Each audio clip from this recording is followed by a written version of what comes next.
Hello and welcome to the Expansion Room. I am Siobhan Larice, your host for this new show here on TalkRadio.nyc, and I am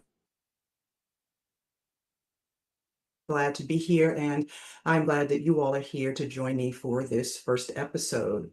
A little bit about me and why I wanted to start this show. I am a psychotherapist with 20 plus years of experience working with clients around depression, anxiety, PTSD, um, autoimmune issues, as well as pain management. And I am also a certified coach and yoga therapist, as well as psychedelic therapist. And I wanted to start this show because I wanted to bring together all the modalities that I work in. There's so much overlap in those spaces. And I wanted to be able to have a space to talk about all those things without having to divide myself in parts. I think also in working with so many different clients over the years, and in some ways not being able to always overlap those things, I felt like having a space like this could help clients who I've worked with in the past, as well as the general public, to be able to bring those things together. We are in an interesting time right now in reference to mental health. So much has changed, especially since 2020. And people are trying to access services to manage their mental health. And some of them are brand new to a system that seems to be shifting and changing every day. The idea of the lone therapist in a small little room who meets in person with their clients on a weekly basis without insurance seems to be fading away. And the insurance companies, as well as some other systems, are really causing us, the therapists who are licensed, to really rethink how we bring mental health to clients. And so here we are in the expansion room. And so we hope that over time, the information that you gain from each episode, each week, helps to shift things in your life, move the needle in your life in some ways. So, what is the expansion room? This is a transformative space that we are developing for purpose-driven individuals, for professionals, creatives, and people who are navigating big and small life transitions. And so in this space, we are looking to go beyond surface level success, surface level tactics to get deeper into healing, inner clarity, and soul aligned growth. In doing so, we're looking to shift and rewire old limiting beliefs and ideas, as well as rewire our nervous systems. We are looking to navigate burnout, life transitions, and identity shifts. We're looking to also embrace mindfulness, embodiment, and holistic wellness. On the show, we will have real conversations on healing trauma, reclaiming our sense of purpose, and leading from within. Also, we will be talking about integrating altered states of consciousness that include psychedelic experiences from time to time. And with the way the health industry and the mental health system is shifting, I am well aware that it is time for each of us to take more of a hands-on approach to our own health, our own mental health, as these systems may not be available in the same ways that we were once used to. And so that leads me to want to talk about our first series that we're going to be running on this show, The Expansion Room. We are going to be talking about how psychotherapy, which is traditional talk therapy, and prescription medications that psychiatrists prescribe are the ways that we have traditionally thought to manage one's mental health. And in some ways, that has worked fine. Talk therapy, when combined with medication, is usually a way for people to best manage mental health. I'm not a huge advocate of people taking prescription medication without doing psychotherapy, because interestingly enough, most people don't positively respond to mental health medications that psychiatrists or your medical doctor might prescribe. Only about a third of people who are given these medications respond well and can use them over time. But even that one third, eventually some percentage of those folks find that the medication stops working, and then they have to try to find something else. And so medication by itself can be kind of iffy.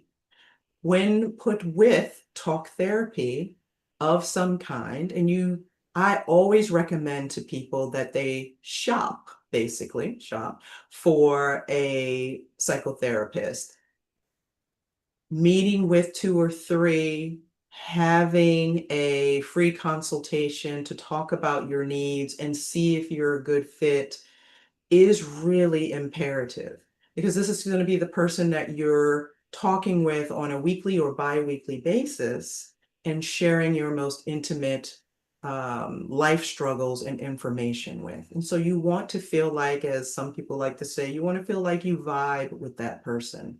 And you want to know if they are offering the style of therapy that you most need. And so pairing those two together are key. And so millions of people manage their mental health every day around the world with these two things. But did you know that pairing traditional treatments with holistic approaches could significantly enhance your well-being? It could significantly improve your mental health and your life. Holistic integrative mental health care looks at the whole person, not just symptoms. And that's part of what our healthcare and mental health care system has fallen short, I believe, around for many, many years. Not taking the whole person into account. Mind, body, and spirit are important, and focusing on creating lasting wellness from the inside out really has to be our focus. So in this series, which I'm calling the Holistic Mental Health Approaches, we will take a look at various approaches that can go a long way to improving mental health and one's overall well-being. So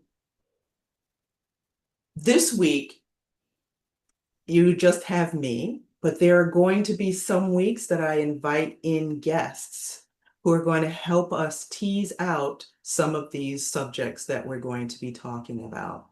Today, we're going to talk about movement, particularly exercise, moving our bodies, and the scientific information that is out there that helps us to understand why moving is such a good thing for our mental health. But next week, we will also be talking about how nutrition affects our mental health. And I will have as a guest one of my fast growing favorite people, Frank R. Harrison from Frank About Health, to talk about nutrition and how that plays a role in our well being and our mental health. Later down the line, we'll talk about sunshine, how the sun affects our overall mental health, getting out in nature affects our overall mental health, as well as alternative forms of medicine, chiropractic, acupuncture, all these kinds of things will be part of this series. So today we will talk about movement, what the science says, as well as give you some practical tips on how to incorporate more movement into your day-to-day life. And it doesn't have to be an hour or two that you spend in the gym 5 to 6 days a week. So we're coming up on our first break. And I hope that you will continue to join us for our next segment, where we'll start to look at the science and some of the research that has come out in this way. So thank you. Take it away, Jess. Are you a conscious co-creator? Are you on a quest to raise your vibration and your consciousness? I'm Sam Leibowitz, your conscious consultant, and on my show, The Conscious Consultant Hour, Awakening Humanity, we will touch upon all these topics and more. Listen live at our new time on Thursdays at 12 noon Eastern Time. That's The Conscious Consultant Hour, Awakening Humanity, Thursdays, 12 noon on TalkRadio.nyc. Are you a high-achieving, growth-oriented leader? Are you interested in developing your authentic leadership while creating a healthy, inclusive workplace? Hi, I'm Dr. Mira Brancu, host of The Hard Skills on TalkRadio.nyc at 5 p.m. Eastern on Tuesdays, where we discuss how leaders develop the hard skills needed to make a greater impact. We interview experts, have live coaching, and tackle these challenges.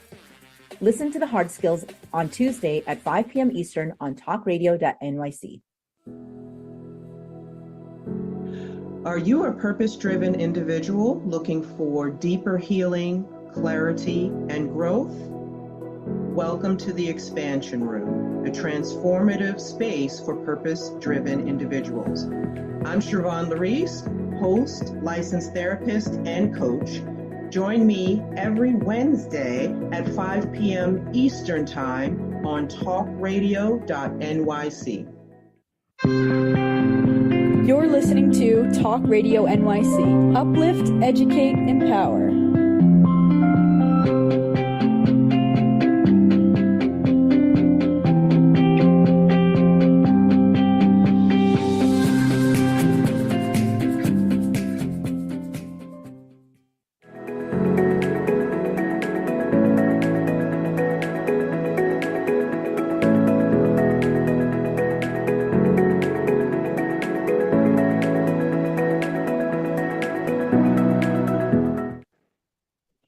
So welcome back. Let's talk about the science behind movement and mental health. Besides psychotherapy or medication for our well-being, there is so much that we can do for ourselves to manage mental health.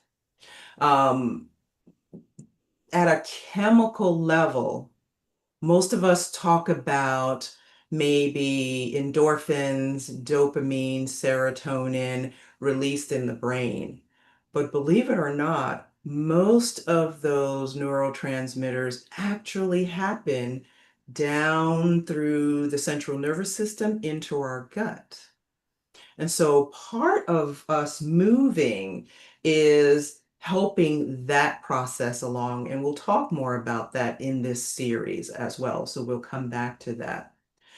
But exercise or movement is one of those underutilized things for bringing about more production of those neurotransmitters. And that can help transform our mental health. At a chemical level, movement changes our brain. When you engage in physical activity, whether it's walking, running, dancing, yoga, or strength training, or as we also know it as lifting weights, your body releases endorphins, which are those feel-good chemicals that we're all looking for. And when we have those feel-good chemicals, it signals to our brains and our bodies and our central nervous system that we want to do that again, right? So we don't always think about exercise as something that we really want to do. But when you start to get into it, especially a form of exercise and movement that you really enjoy, it can become something that you actually enjoy. Endorphins help us to relieve stress. Endorphins help us to also relieve pain. So sometimes a chronic illness can cause us chronic pain, which then can therefore lead us to experiencing more anxiety in our lives or even depression. And so we'll talk in the last segment about how to incorporate and shift mindset around movement and exercise. But even in living with pain, we can find some level, for most of us, find some level of movement in order to improve our mental well-being. So it doesn't stop there with endorphins. Exercise increases all levels of dopamine and serotonin, two of the key neurotransmitters that regulate mood, motivation, as well as emotional stability. These are all the same brain chemicals that are targeted by antidepressants. And so when you move your body, you're helping your brain and your central nervous system to produce them naturally. So bringing those two things together can give you more of a feeling of well-being. Another important player here in adding movement in is something called BDNF, brain-derived neurotropic factor.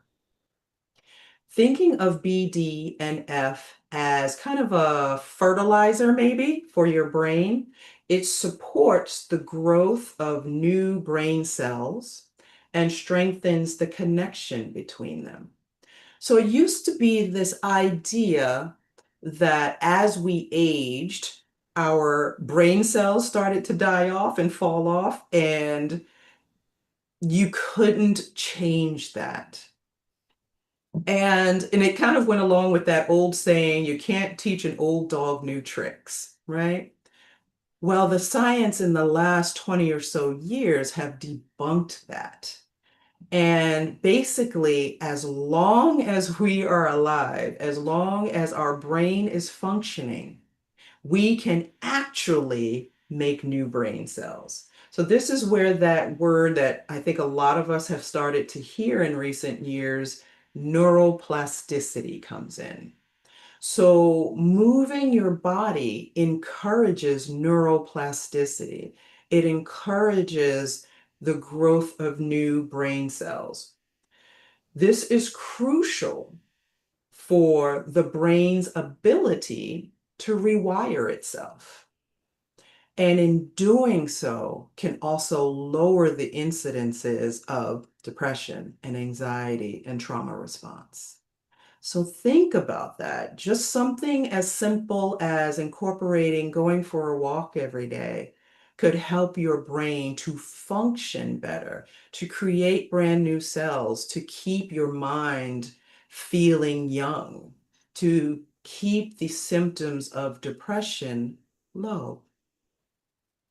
So one of the things, sometimes people ask me, well, how do I know so much about health, and its effect on mental health or wellness information?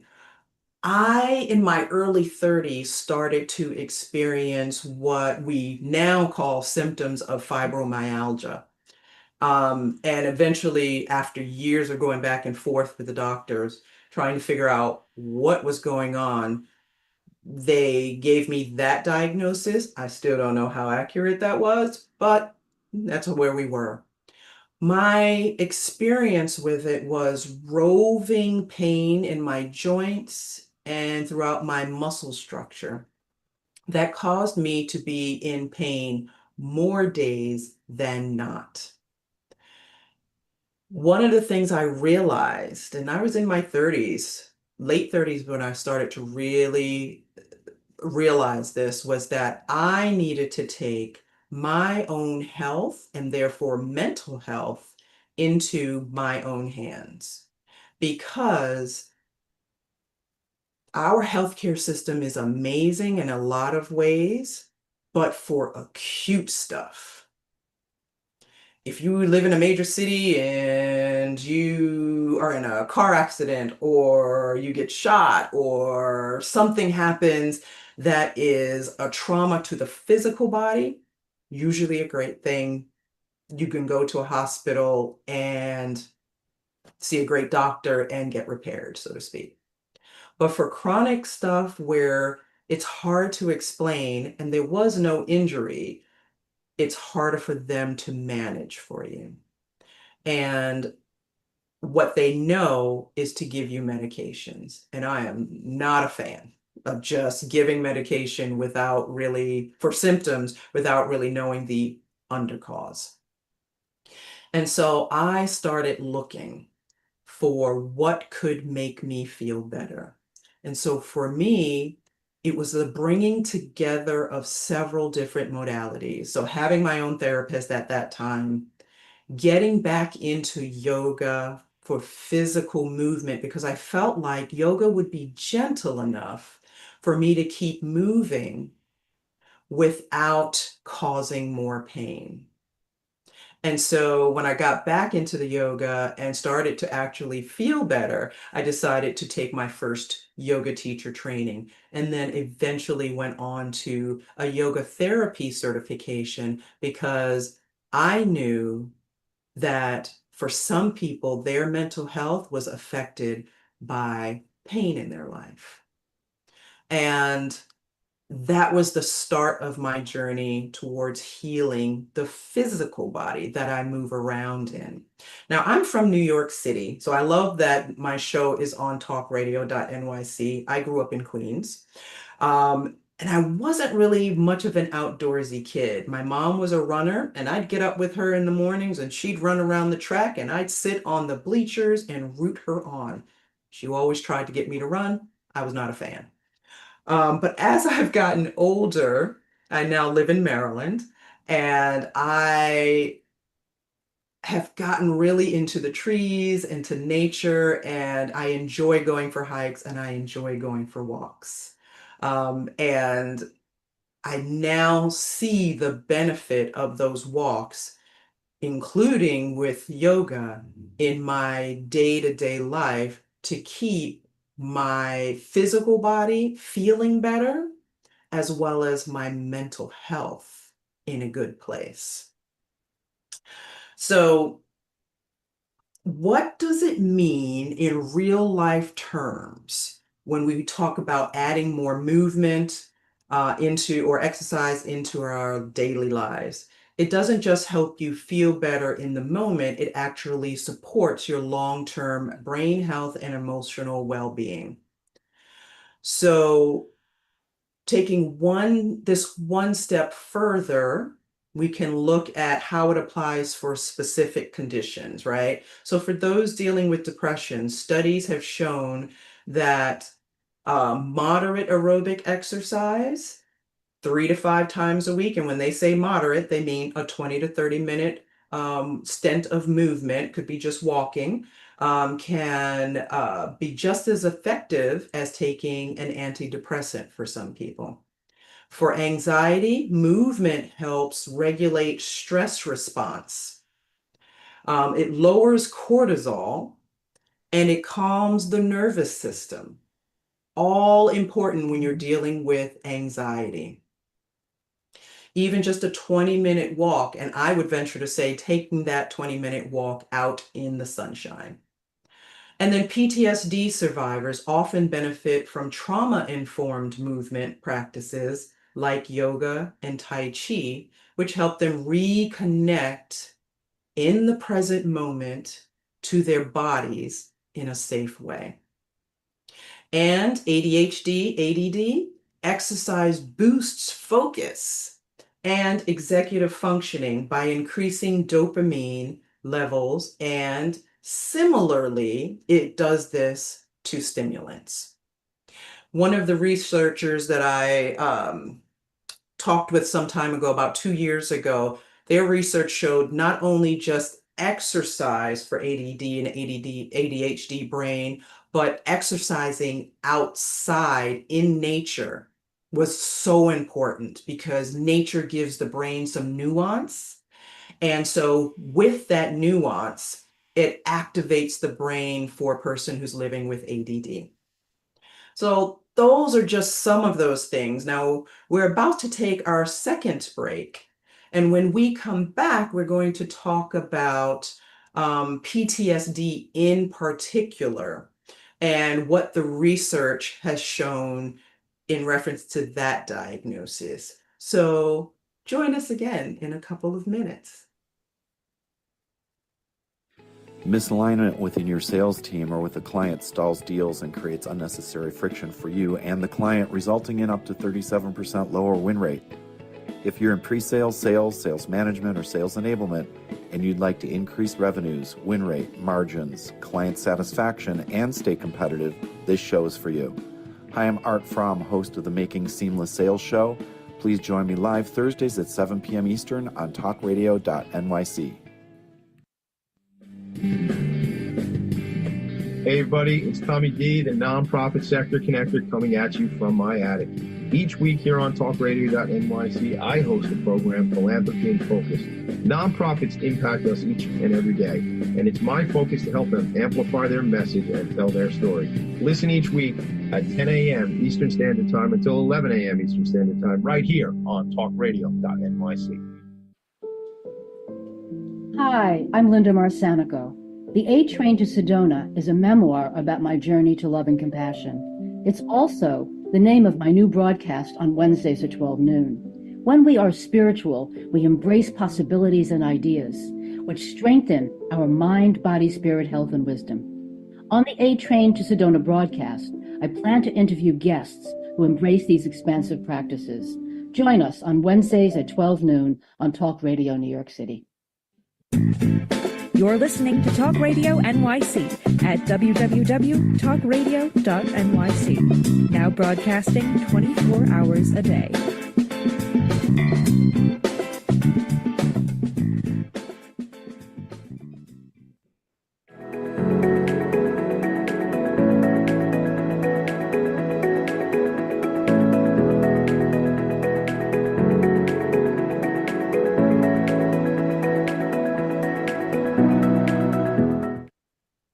Welcome back. So let's come back to PTSD, and also what we call complex PTSD. And when we think about PTSD, or the initial thought, at least for folks in my generation, we think about people coming back from war and the experiences they may have had in a war may cause them to come home with trauma responses that they did not have when they left. And we now know that that diagnosis has been expanded out to anyone who has experienced a traumatic event or series of traumatic events, is the short definition. And some time ago, I took a training with Dr. Bessel van der Kolk. He is the author of the book, one of my favorite books, The Body Keeps the Score.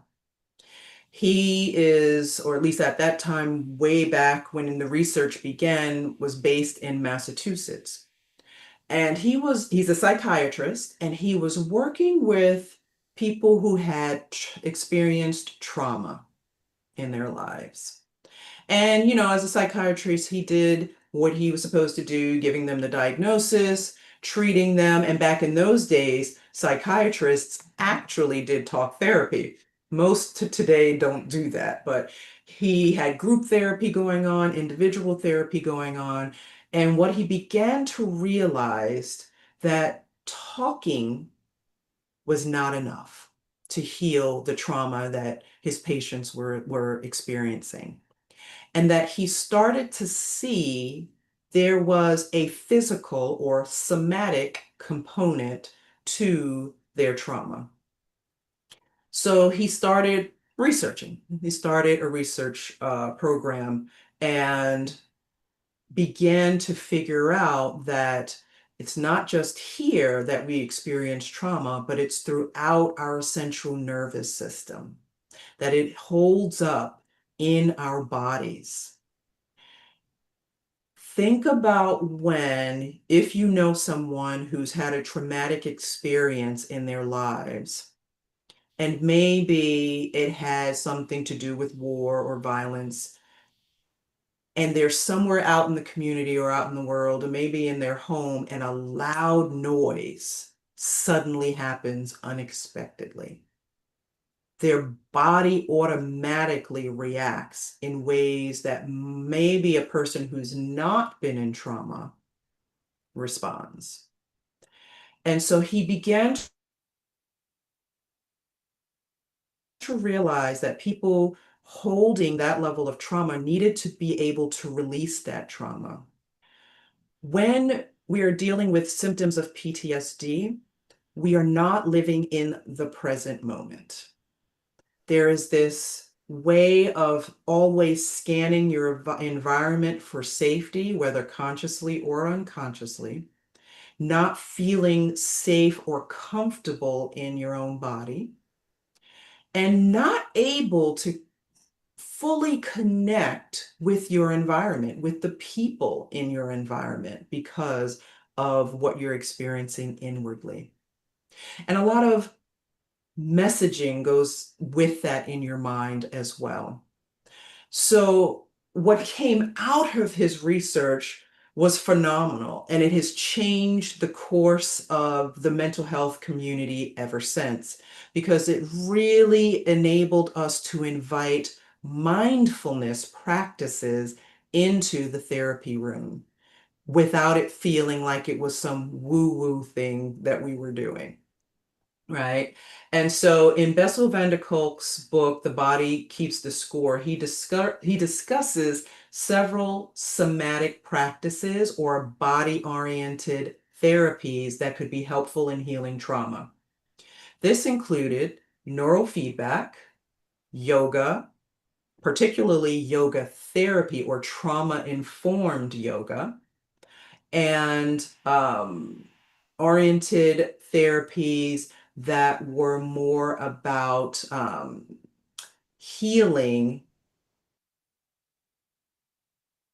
instead of talking, feeling, and getting dropped into your body again in a safe way. Also, what we now know as EMDR was also something that came out of his research, the eye movement desensitization and reprocessing therapy. He highlighted the importance of mindfulness practices, body awareness exercises, and breathing techniques. These practices help individuals to reconnect with their bodies and regulate their nervous system and process traumatic memories in a safe and embodied way. Embodied movement, where you're able to step back into the inner experience of your body, supports emotional release and your central nervous system's regulation. So when I went to his training, and I believe this was probably back in 2000, maybe 15, he actually came to Silver Spring, Maryland, which was wonderful. It was a 3-day training. I was excited because I was already stepping into the yoga therapy world for myself and starting to work with clients in this way. And he was able to kind of walk us through the mindset shift that we needed to have as therapists to be able to see when talk therapy was not enough. And so since then, I have incorporated, particularly in my sessions with clients who have PTSD or high anxiety, breath practices, yoga, as we know it here in the States, but also yoga nidra, which are all central to help calming one's central nervous system. So when we think about conscious movement, right, yoga comes into play. And walking out in nature with your therapist, perhaps, that part of movement comes into play. Tai Chi is also a conscious movement activity. All of those help you to drop into your body and use breath as your focus or your anchor in those moments. Giving some ideas of maybe how you could use movement in your day-to-day life. Think of short spurts, right? It doesn't have to be, I mean, unless you're really into like going to the gym and working out hour and a half, 2 hours a day. One of my favorite YouTubers, Dr. Atia, medical doctor, one of the things he said in a video that I watched some years ago was how he himself manages his own mental health. He is an avid mover. Even when he's traveling, he gets to the gym. He noted if he goes 2 or 3 days without it, he notices a shift in his own mood, his own mental health. So that's key to keep in mind. I notice it when I don't move for a while.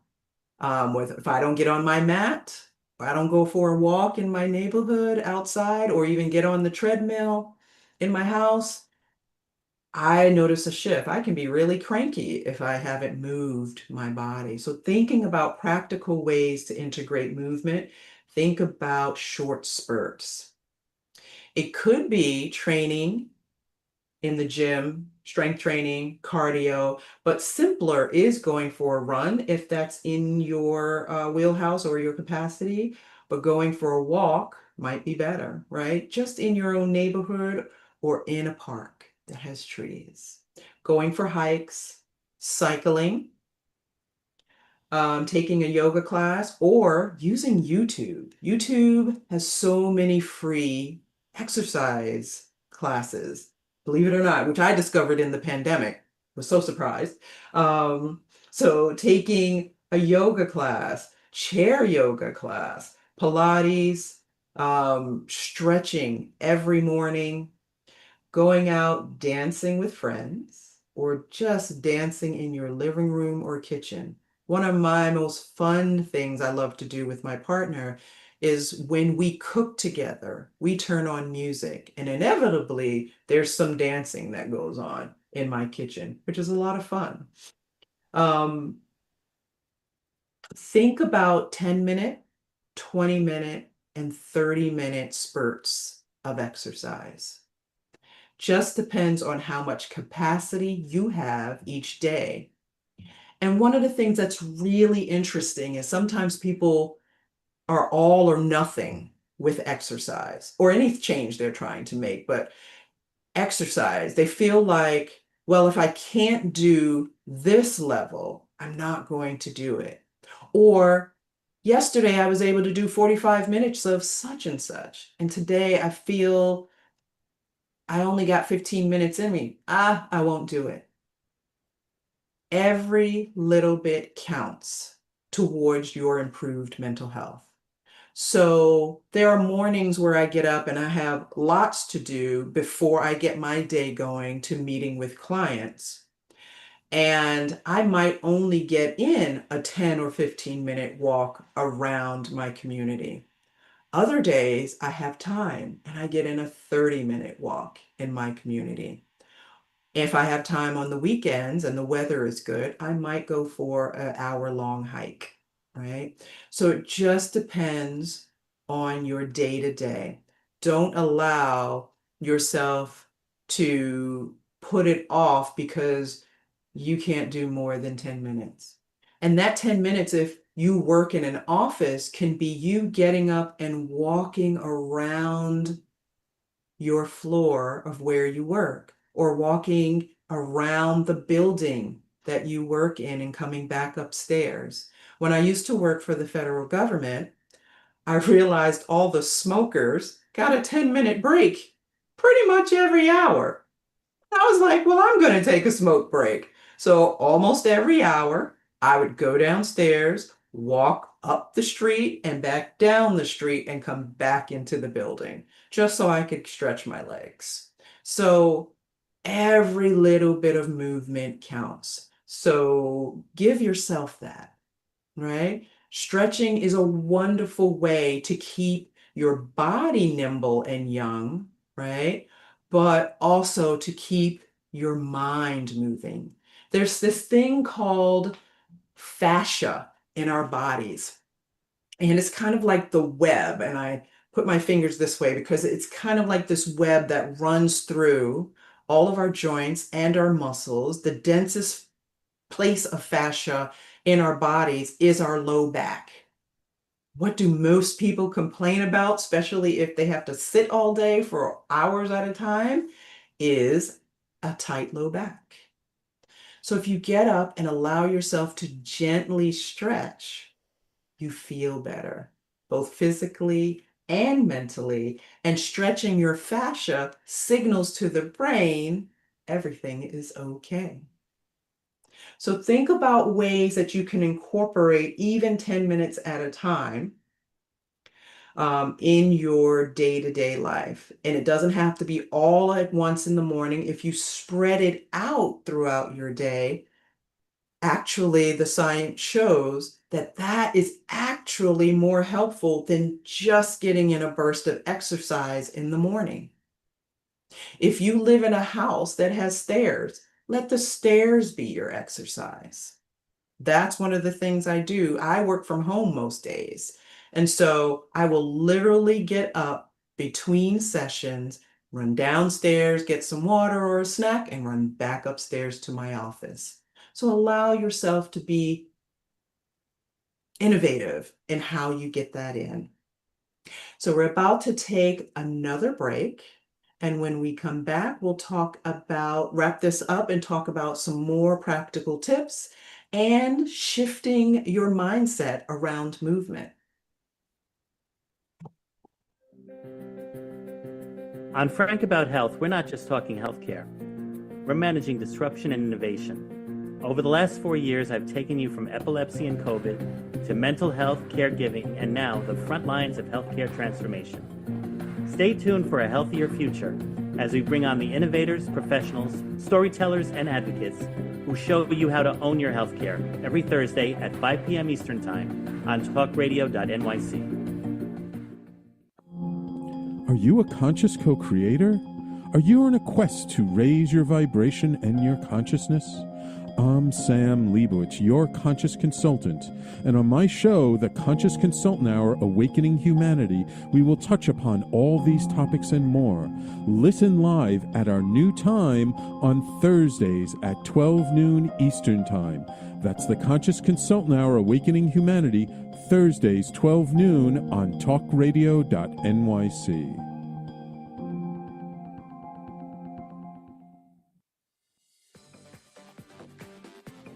Ready to serve up success with a splash? Hi, I'm Bruce Kramer, aka the corporate cockroach. I'm the Renaissance woman, Angie Snowball. And I'm your strategy doctor, Dr. Meltex Desange, inviting you to Serving Up Success with a Splash. Join us as we shake things up with real talk and real strategies centered around awareness, action, and accountability. And yes, there really is a cocktail involved. Please join us and sip your way to success. Serving up success with a splash, where wisdom meets happy hours. Cheers! Cheers! You're listening to Talk Radio NYC at www.talkradio.nyc. Now broadcasting 24 hours a day.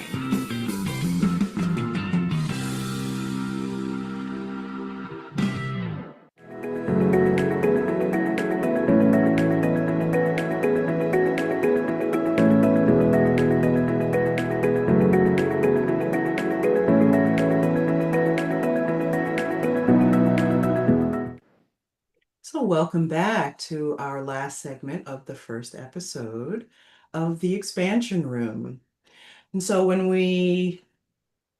before our break, we were talking about ways to incorporate more exercise, more movement into your day-to-day life to improve mental health. So 10-minute increments are great. Also, getting together with other people and moving is great. Going dancing, that used to be my favorite way to move my body before the pandemic. I've kind of gotten out of the habit. I probably should get back into the habit.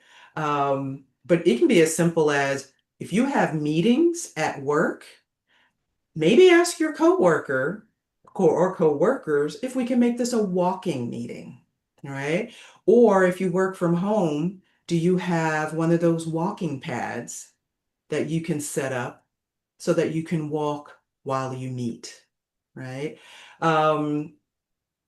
Dancing with other people, either in your kitchen, in your own home, or in a space that is set up for dancing is another way. Think not boring. Like, what are ways I can move my body that are not boring and that I can laugh and engage maybe with other humans and allow myself to not take myself so seriously. All right. So mindset around movement, around exercise. We live in a culture that seems hyper focused on physical appearance. And so for a lot of people, even the conversation around exercise feels prickly. It feels not safe. It feels uncomfortable. And I get that. I would invite you to think about exercise for your physical health, but more importantly, for your mental health, right? So when I get on my treadmill in the morning, especially in the wintertime when it's gray and I'm grouchy about it, about being up and having to get dressed and do anything on a cold gray day, I know I'm not going to walk outside. I have my limits in temperatures in being outside, but I will lace up my sneakers and walk on my treadmill and remind myself that this is for my mental health, right? And so body image aside on this one, if you can feel better mentally, you're going to feel better physically. And you want to have the ability and the capacity to feel better. And you want to do that in whatever ways your body will allow. Knowing that if you don't really like exercise, just know that you don't have to. You do not have to suddenly fall in love with exercise, get a gym membership if you don't already have one. just allow yourself to broaden your definition of movement and exercise to encompass what you enjoy or what you want to do in order to move your body. Inviting in more movement into our lives clearly doesn't have to be about physical appearance. It can solely be about your mental health and your mental health only, which will bring about better or improved well-being. It can be something that you take pleasure in eventually, but it doesn't necessarily have to. It can be in the equivalent of, oh, I have to take these pills or this prescription or do this mundane thing. And you don't put any negative energy to it. It's just this thing I do for my mental health. Anything that you can come up with. And so one of the things that I found really interesting in the research that was done, I believe it was in 2005 by Dr.